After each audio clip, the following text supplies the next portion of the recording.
All right, Brian. If somebody is behind on their mortgage, okay, so I know with the mortgage, generally you have 10 days before you get a late past due fee. How soon should you start selling or trying to sell the house if you're past due on your mortgage? Well, I think an initial decision needs to be made at least within 30 days. Okay. There's going to be effects when you don't make that next payment.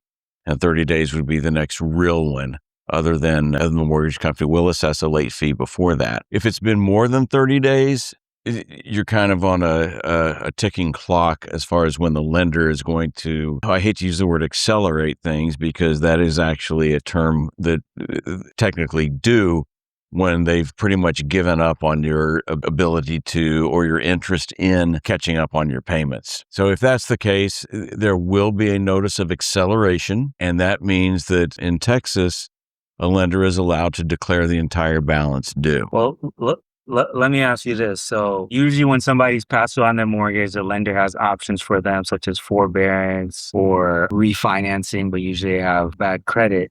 Should they try that first and then sell it? Or, what should somebody like? I want to, if I lose my job, right, and I'm behind on my mortgage, would you recommend I get forbearance and spend the next 6 months trying to get a job? Or should I sell it right away if I'm past due 30 days? Or how far would you go before you try to sell the property? I think a sale of a property when you're getting past due should be addressed at least initially within about 30 days. So decisions will have to be made, and there might be some seeking of advice or learning some information before making those decisions. I would suggest certainly talking to a real estate professional to understand your options and how things would go moving forward in the event of a sale. And a sale after 30 days is a much different animal from a sale after 4 to 6 months. The other professional to keep in mind, if bankruptcy is an option that you're considering, certainly consult with a bankruptcy attorney. Now, that attorney is going to be advising over your overall situation.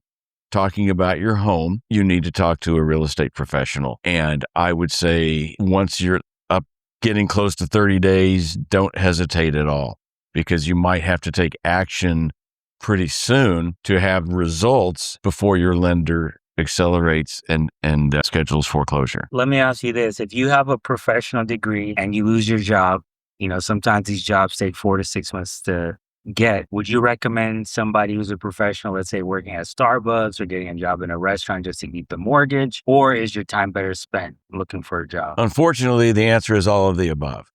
I'm a little bit old school in that I would say in general, a person should be doing something and looking for a job, and not just, saying, oh, I'm looking for a job. I can't work at all. So unfortunately, it's a tough time, and it's going to be a lot of work to get the issue resolved. So once you acknowledge that, and by saying that, I'm not saying give up on your professional job. By no means. If there's a way to get either a part-time job or a job with flexibility to where you can go on interviews, that would be preferred.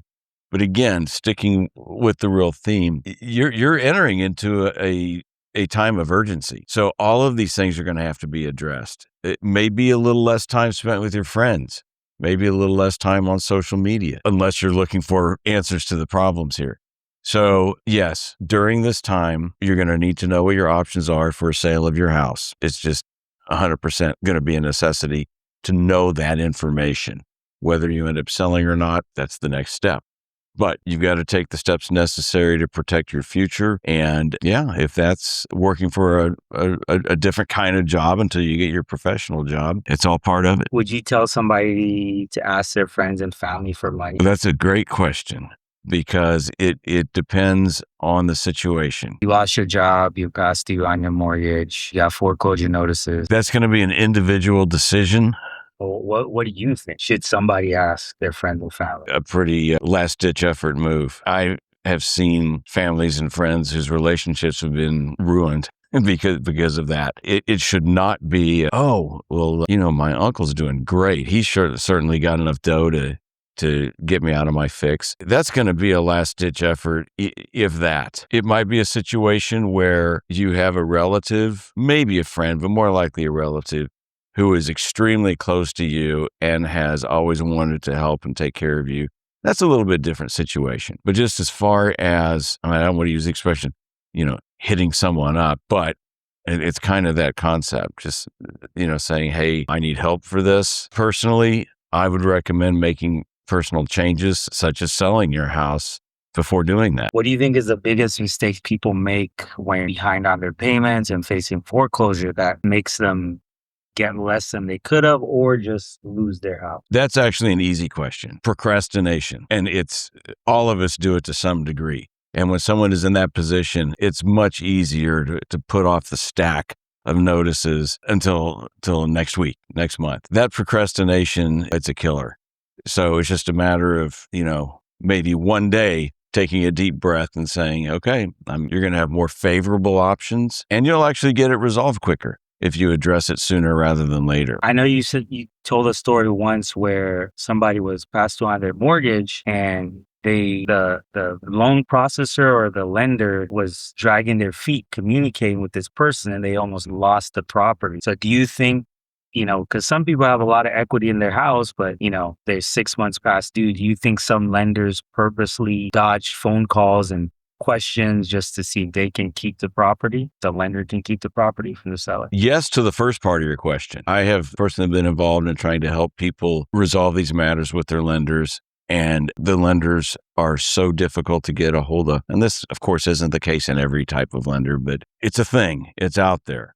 So yes, whether what the intention is, I don't know that the intention is necessarily to take the property back. To me, the intention should be, hey, if this person's going to pay up everything, all my penalties and all the interest that's been owed, and if it was part of a forbearance agreement, if this person's wanting to work and pay it, I think I'd rather have their money than put their house on the courthouse steps. But it doesn't always work that way. It is an issue that some lenders tend to be non-responsive, and you get to the point where you may end up needing legal assistance to get a temporary restraining order against a foreclosure. Have you ever seen a situation where the lender tells the seller something but they still end up getting foreclosed on? Let's say it was just a customer service representative. They didn't speak. So for example, if you have a mortgage at Bank of America, every time you call, you're going to talk to somebody else, right? And I had a seller where and this is not Bank of America specifically, just the fact that it's a big company. Sure. I've had a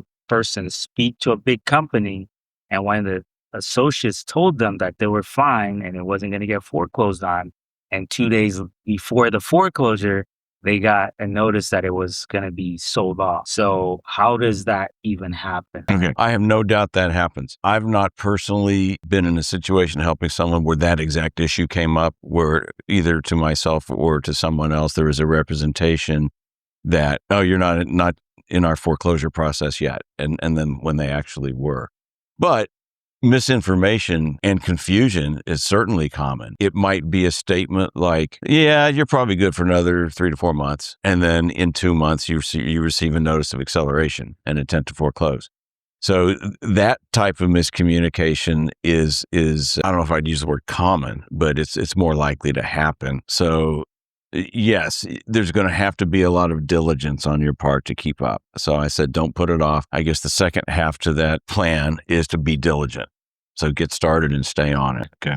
If a property is worth $300,000, it's a good investor price. The seller will be happy. Why do investors offer less if the seller is, let's say, 2 weeks from foreclosure or 30 days from foreclosure, as opposed to the house wasn't in foreclosure or it's just one payment past due? It's called doing business. An investor is going to see an opportunity to pay less to get more. But it also may be some risk on the investor's part justifying the reduction. It could be that there might be additional paperwork or proceedings to make sure that everything goes through before a foreclosure or whatever the event is that caused the deadline.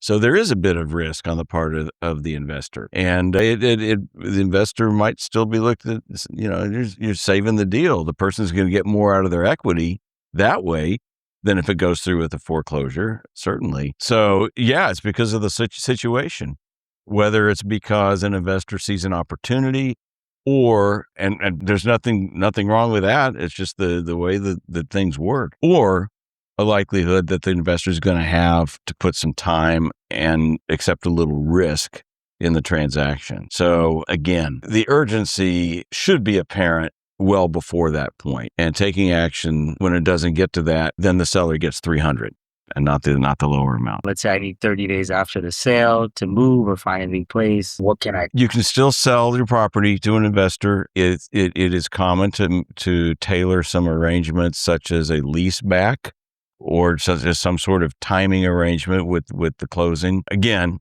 all of this is easier to do when there's not a looming deadline coming up, but there are ways to handle it. Talk with the investor, and it might be that it's a simple solution. So absolutely don't rule anything out because of issues like that. Just you can identify the issues, and they should be something that can be addressed.